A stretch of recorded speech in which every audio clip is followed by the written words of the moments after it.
Boa noite. Paz e graça.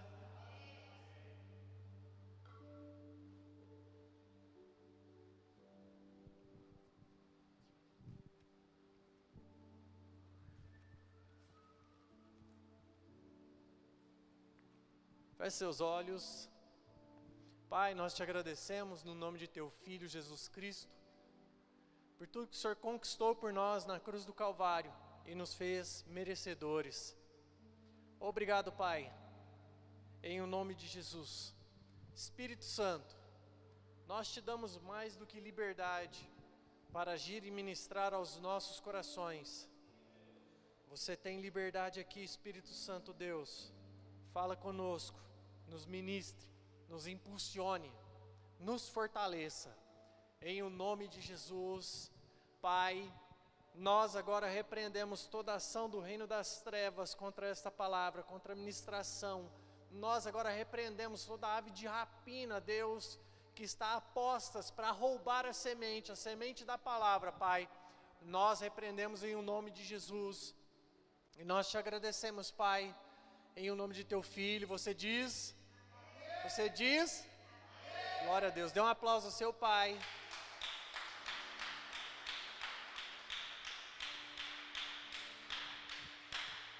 Tema de hoje: Ele te fez irresistivelmente abençoável.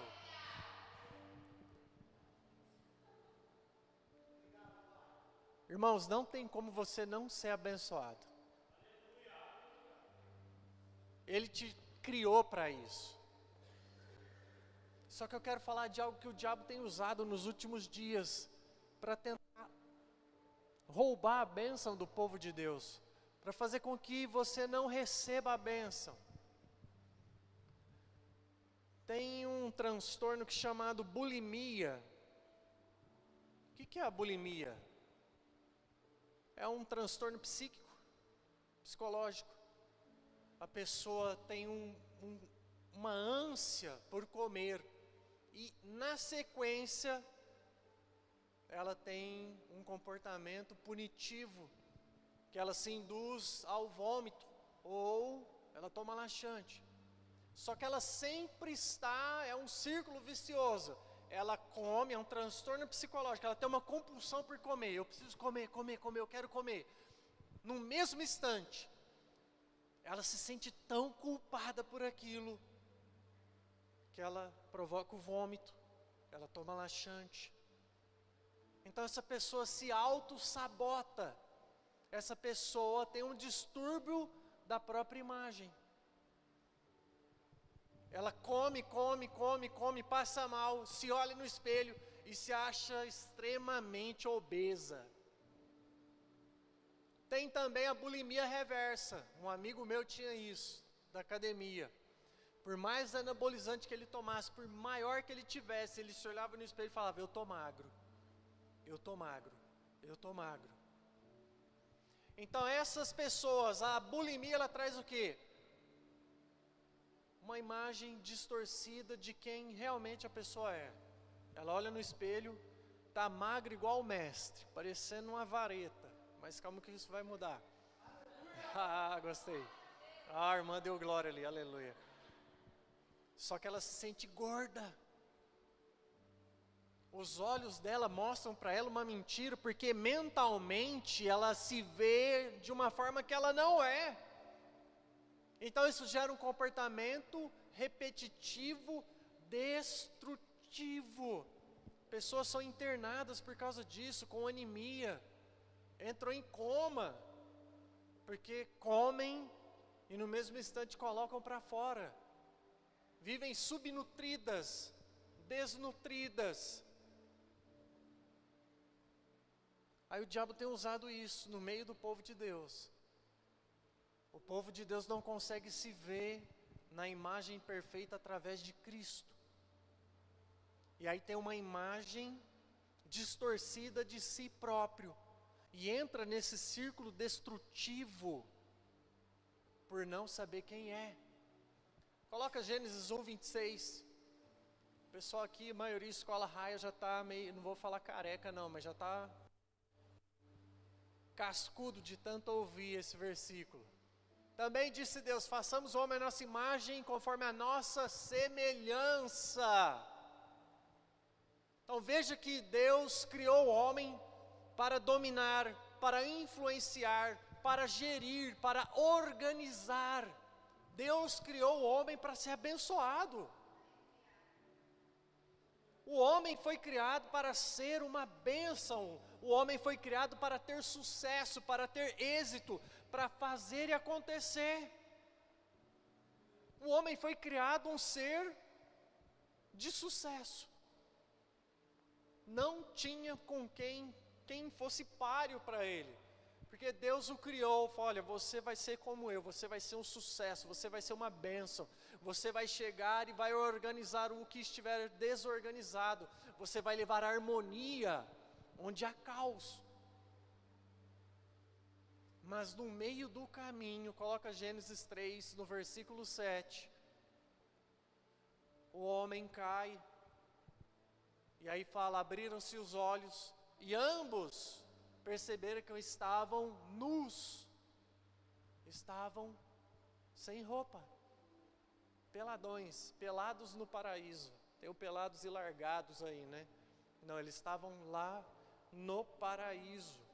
Aí você já parou para pensar, mas por que Deus não fez roupa para eles? Por que Deus deixou Adão e Eva nu? Porque Deus os via perfeitos. Não precisava de nada para aperfeiçoá-los. Eles já eram perfeitos aos olhos de Deus. Eles não precisavam de uma justificativa para estar na presença de Deus. Deus não estava se importando com o que eles estavam externamente. Deus os via de maneira perfeita. Aí quando nós olhamos, eles viram que estavam nus. Aí nasceu o sentimento de culpa. E o diabo usou isso. E aí a gente continua. Cozeram folhas de figueira. Cozeram ou fizeram. Quando a gente pega essa palavra no hebraico, ela traz um significado de uma ação com a intenção, com uma obrigação moral.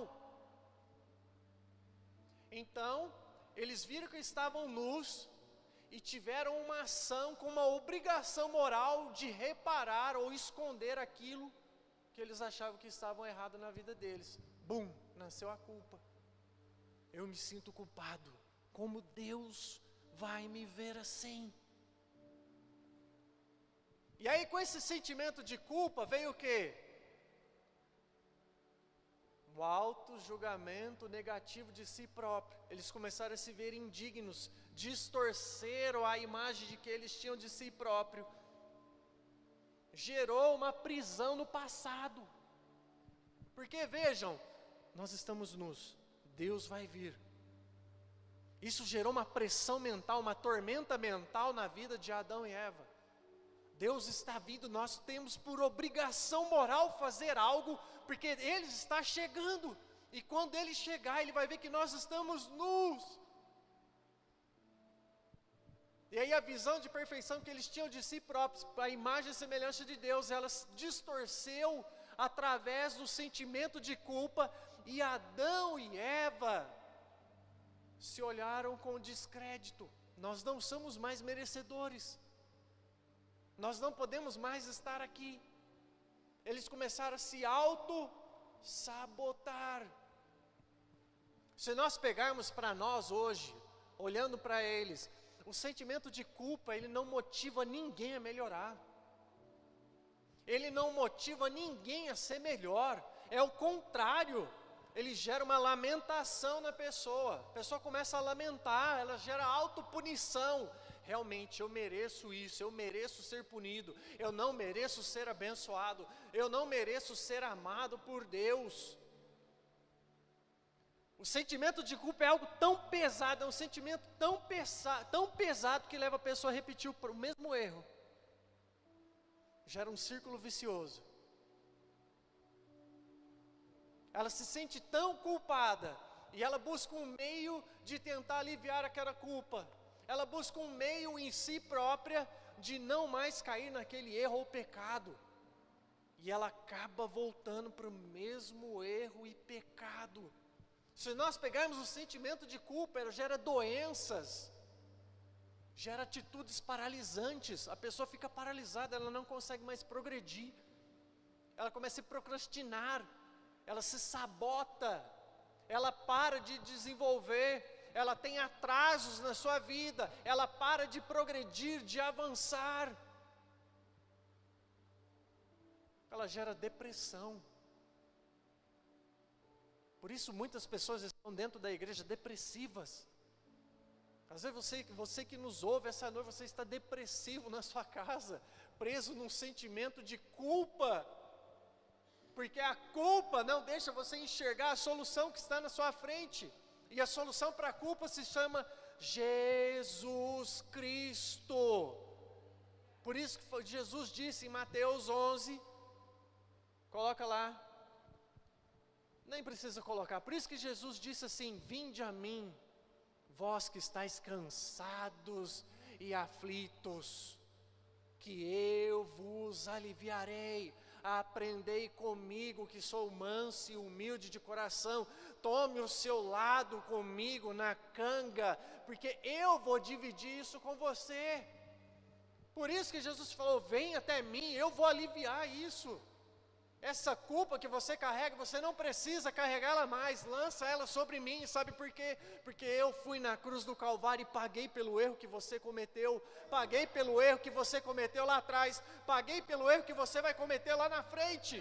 Não viva preso no passado, não viva preso nesse erro que está no passado, o qual eu já morri por ele.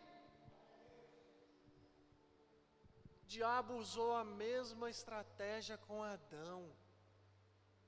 O diabo prendeu Adão na culpa, prendeu ele no sentimento de culpa, deixou ele amordaçado, preso no passado. Por isso que Adão foi expulso do paraíso. Porque pensem só comigo, se o sentimento de culpa, nós acabamos de falar, ele deixa você preso no passado, faz com que você fique vivendo este pecado ao qual você já foi livre dele. Adão comeria também do fruto da árvore da vida, e ele seria eternamente pecador. Você já parou para pensar nisso? Já parou também para pensar por que o diabo não mandou ele comer da árvore da vida? Porque ele seria eternamente vivo. E o diabo não faria o que fez através desse ato. Por isso ele foi expulso do paraíso, porque ele se via culpado, ele estava preso no seu pecado passado. O diabo usa as mesmas ferramentas até hoje, porque o diabo sabe que o sentimento de culpa, ele deixa o pecado sempre fresco. O pecado fica sempre fresco na vida da pessoa, porque faz ela focar no erro, focar no pecado que ela acabou de praticar, no erro que ela acabou de cometer.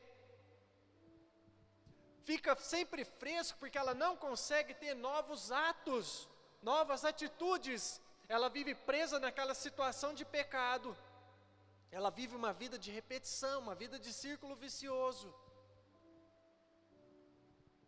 Ela vive um tormento mental constante, porque ela vive imaginando o que Deus vai fazer comigo, porque eu não consigo sair dessa situação. Vamos pegar Adão, imagine o Adão depois que ele comeu. Aí ele viu que estava nu, opa, pequei, cometi um erro. Imagina como foi o dia dele, se ele comeu de manhãzinha. Vamos conjecturar.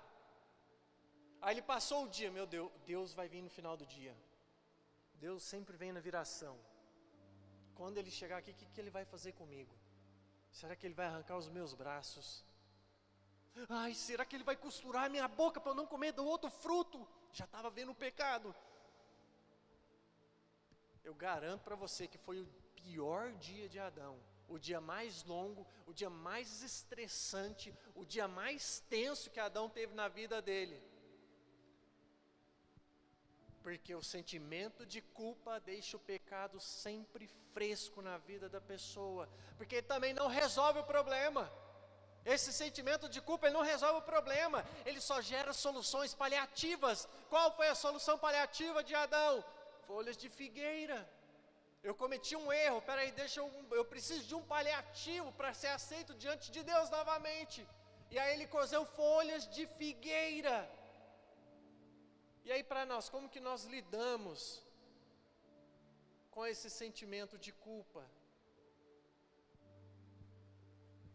Primeiro passo, mude a percepção que você tem de Deus.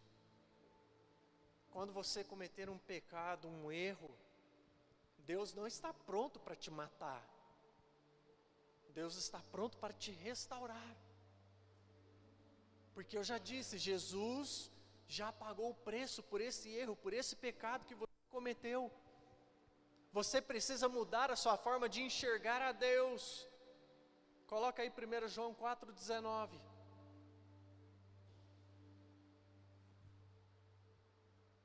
Ele te amou primeiro. Deus te amou primeiro. Nós precisamos mudar a visão da qual nós temos de Deus, de um Deus punitivo. Ou você precisa mudar essa visão, porque eu creio que nós aqui já mudamos, amém? Amém? Mudar a visão de que Deus é um Deus punidor, prestes a te fulminar pelo seu erro. Ele te amou primeiro. Outra coisa que nós precisamos aprender como nos livrar desse sentimento de culpa. Lembre-se você mesmo que você já morreu. Como assim? Você não aceitou Jesus, então você foi até a cruz. E lá na cruz você morreu junto com Ele. Você morreu para uma vida de pecado. Você morreu para o pecado. E você ressuscitou com Ele uma nova criatura. Ele te deu uma nova vida. Novos hábitos. Então diga para você mesmo, eu já morri. Esse pecado não pode me dominar mais. Porque como que algo para o qual você está morto pode te dominar? A não ser que a culpa entre no seu coração. E aí, como Adão, você passe a ter uma ação com uma obrigação moral para com Deus, de algo que Ele já fez para você, de algo que Ele já conquistou para você na cruz do Calvário, de algo que Ele já resolveu na sua vida, quando você foi morto junto com Jesus na cruz do Calvário. O erro, o pecado, não te faz menos merecedor do amor de Deus. Ele nos amou primeiro. Deus, quando você comete um pecado, Ele olha assim, eu já esqueci disso, você só cometeu um desvio de percurso. Sabe o que você faz? Volta para o caminho certo, para o caminho no qual eu criei para você andar, trilhar. No caminho qual eu criei para você, um caminho de desfrute, de lutas, mas de vitórias e conquistas. Uma vida sem culpa. Nós precisamos crer que Jesus morreu por amor a nós. Jesus morreu porque Ele te ama, Ele morreu por amor a você. Você precisa crer nisso. Quando você deixa esse sentimento entrar no seu coração, essa verdade entrar na sua mente, o sentimento de culpa não vai conseguir dominar os seus sentimentos e pensamentos. O diabo não vai conseguir te manipular e trancar você num círculo vicioso de derrota e fracasso, porque você tem em mente que Ele morreu porque me ama. E você também precisa crer que você merece esse amor pelo fato de crer nele. Tudo vem da fé, tudo vem da crença. Você escolhe no que acreditar. Você escolhe acreditar numa verdade bíblica. Você escolhe acreditar em uma mentira que o diabo conta ao seu coração por um momento. Você escolhe acreditar que Deus sim morreu porque Ele te ama, que Ele encarou a cruz por amor a você, para te dar uma nova vida, uma vida de liberdade, de conquistas, uma vida de saúde, uma vida com paz. Ou você escolhe acreditar no diabo, que quando você errar, Deus está pronto para te punir.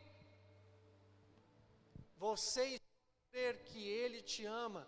Você precisa se sentir especial, Deus te ama. Levanta a mão, fala, eu sou especial. Vai, fala com alegria, fala, eu sou especial.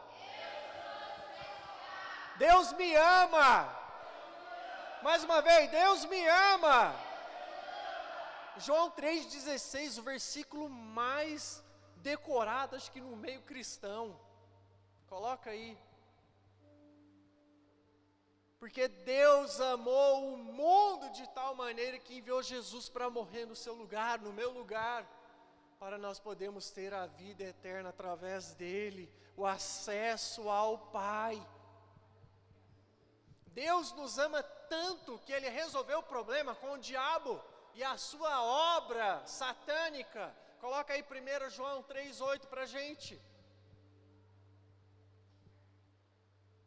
Para isso se manifestou o Filho de Deus, para destruir as obras do diabo. Ele encarou a cruz, porque te ama e para te resgatar. Ele encarou a cruz e na cruz Ele destruiu as obras do diabo por mim e por você.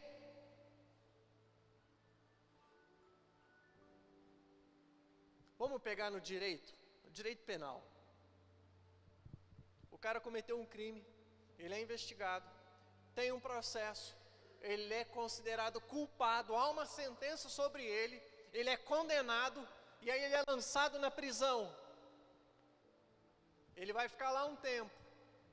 Quando ele sair da prisão, aquele crime está pago. Ele não pode mais voltar por aquilo que ele pagou para a prisão. Aí você vai falar para mim, mas se ele cometeu o mesmo crime de novo, aí ele vai preso. Mas agora nós estamos falando de Jesus. Ele morreu de uma vez por todas, Ele pagou o preço por você de uma vez por todas. Você não é mais passivo de condenação e culpa, porque Ele morreu e resolveu a questão do pecado na sua vida, na cruz do Calvário. Não há mais crime que você possa cometer, não há mais pecado pelo qual você possa ser punido. Se nós pegarmos o direito americano, ainda é mais pesado. O cara cometeu um crime, ele vai para o corredor da morte. Aí ele está aguardando o dia de ser executado. Chega o carcereiro, abre a porta para ele. Vai embora. Hoje é o dia da minha execução, nós vamos para a sala de execução? Não, você vai para casa. Eu vou para casa, mas não vão me executar? Não, alguém morreu no seu lugar e pagou a dívida por você. Foi isso que Jesus fez na sua vida, na minha vida. Coloca Colossenses 2, no versículo 13.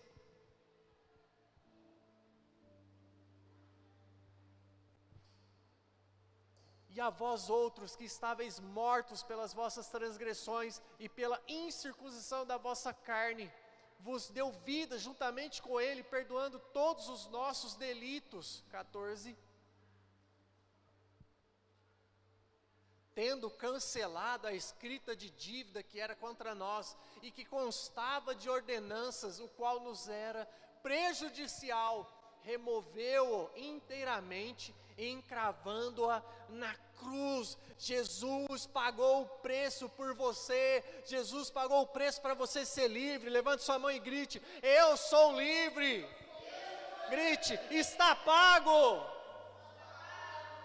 Coloca no 15. Ele não só resolveu essa questão, ele não só cumpriu, mas venceu, despojando os principados e potestades publicamente, os expôs ao desprezo, triunfando deles na cruz. Jesus não só morreu no seu lugar, Ele triunfou sobre o diabo, triunfou sobre a morte, triunfou sobre as artimanhas de Satanás, triunfou sobre eles e deu a vitória a nós, para que nós possamos desfrutá-la. Por isso que Paulo vai falar em Romanos 8,37, que nós somos mais do que vencedores nele, mais do que vencedores em Cristo. Sabe esse versículo, sabe o que significa esse versículo? Despojando os principados e as potestades publicamente, e as expôs ao desprezo, triunfando na cruz. Significa que você é abençoável. Significa que você é abençoado. Significa que através da morte de Cristo na cruz, você é merecedor de todas as promessas que estão na Bíblia. que através da morte de Cristo na cruz do Calvário, você foi abençoado com tudo que há no céu. Tudo que está no céu está ao seu favor, ao seu dispor, porque Jesus triunfou sobre o inferno na cruz do Calvário. E aí nós entramos no tema, Ele te fez irresistivelmente abençoável. Sabe o que isso significa? Não tem como você não ser abençoado. Deus olha para você e fala, não tem como eu não te abençoar, a não ser que você não queira. A não ser que você fique preso no sentimento de culpa. E aí, através desse sentimento de culpa, você faça folhas de figueira para você. Você tenha uma ação com o dever moral de tentar reparar pelo erro ao qual o meu filho morreu no seu lugar para reparar. Quando você não honra a Cristo, você não honra a Deus. Quando você não honra a Deus e a Cristo, você não pode ser abençoado. Como que eu honro a Deus e a Cristo? Crendo na obra que Ele fez por mim e por você. Ele te fez irresistivelmente abençoado. Se até hoje, se ainda havia uma fagulha, ou se você estava passando por isso, por esse sentimento de culpa, por algo que você tem vivido ciclicamente, ao qual Ele já levou na cruz, eu quero falar para você, essa noite você está liberto desse sentimento. Isso não faz mais parte da sua vida, esse sentimento de culpa. Tenha em mente no seu coração que Ele já morreu por você e justificou você diante do Pai. Não há mais condenação sobre você. A condenação só existe onde há culpa. Se não há mais culpa sobre você, a única coisa que você merece de Deus é a bênção dEle. Liberte-se do sentimento de culpa. Prepare-se para viver uma vida de bênçãos. Uma vida onde você vai ter sucesso. Uma vida onde você vai conseguir alcançar os seus objetivos. Uma vida onde você vai viver os seus sonhos, planos, propósitos, projetos.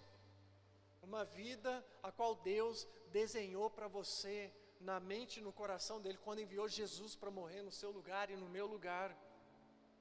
Uma vida para você ser mais que abençoado. Vamos ficar de pé?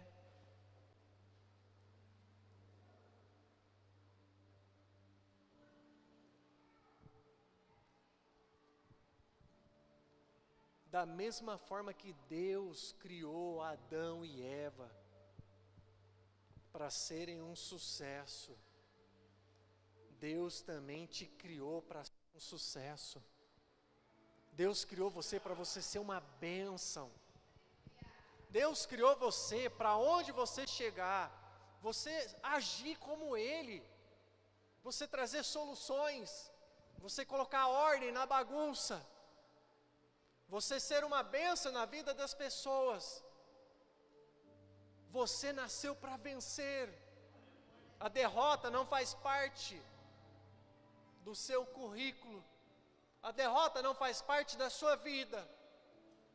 Você pode ter um momento, uma batalha que parece que perdeu, mas a guerra Cristo já venceu por você e por isso você é mais que vencedor. E a única forma de você não ser um vitorioso é você ficar preso nesse sentimento de culpa, onde o diabo vai te manter escravizado e derrotado. Em Cristo, você é inevitavelmente abençoado. Feche seus olhos. Se até hoje, às vezes você olha para a sua vida, mas cadê essa vitória? Cadê essa conquista? Está preparada para você.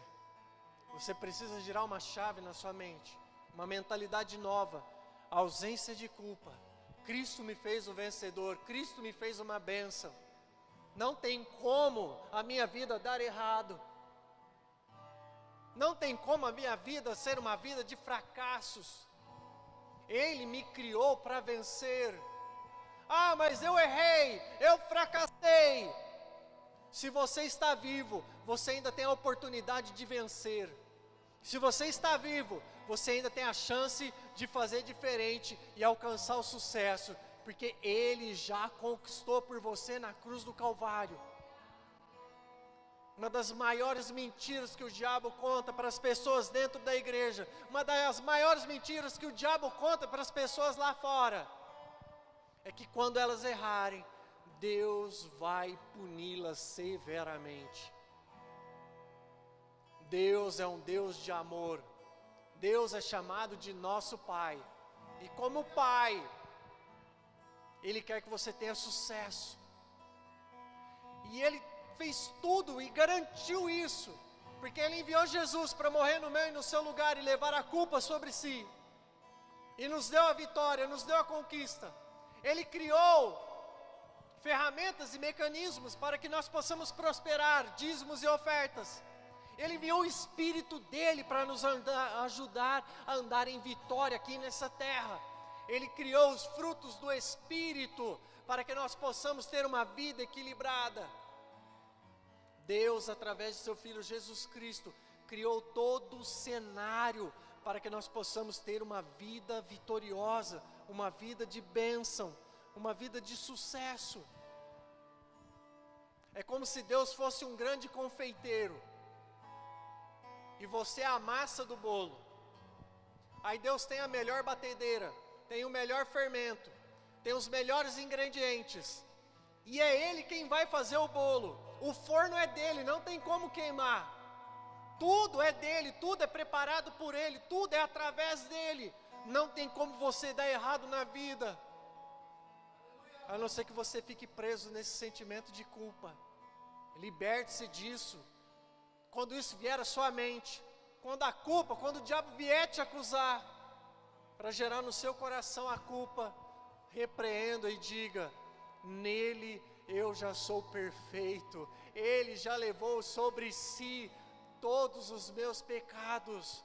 Eu não aceito esse sentimento de culpa na minha mente, no meu coração, porque Ele me criou e me fez irresistivelmente abençoável. Feche os seus olhos. Pai, nós te agradecemos no nome de teu Filho Jesus Cristo. A sua obra, o plano de redenção, é o plano mais perfeito, mais fantástico, mais extravagante criado em todo o universo. Um plano, ó Deus, no qual o Senhor fez tudo. Tudo está pronto, tudo está preparado. A nossa posição tão somente é crer na obra da redenção, na obra consumada na cruz do Calvário, crer na ressurreição de teu Filho, crer que através de seus filhos nós fomos libertos do pecado, nós fomos libertos das garras do diabo, e nós fomos designados para sermos uma grande nação. Obrigado, Pai, em o nome de Jesus. Você diz amém. Dê um aplauso ao seu Pai, que te fez irresistivelmente abençoável.